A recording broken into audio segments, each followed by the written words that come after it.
ভাগ্য একটা ডিসিশনের দরকার, সেটা কিন্তু ফেল করেছে অল অ্যালং।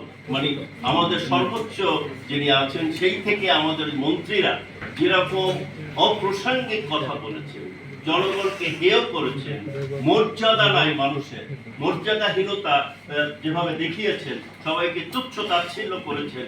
তার মানে শাসন করতে গেলে, একটা রাষ্ট্র শাসন করতে গেলে তার মন্ত্রীদের যে প্রাজ্ঞ একটা বক্তব্য থাকা দরকার, সেটা কমপ্লিটলি ফেল করেছে। এই যে ফেল করেছে, তারা উপলব্ধি করে নাই যে যে প্রশাসন তারা চালাচ্ছে সেই প্রশাসনের কোনো নৈতিক ভিত্তি নেই।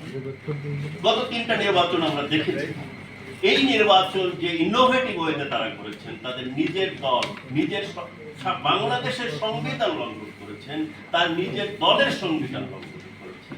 অর্থাৎ যে আমাদের ফ্লোর ক্রসিং যেটা সংবিধানে আছে, 72 সংবিধানের ধারা, সেখানে যে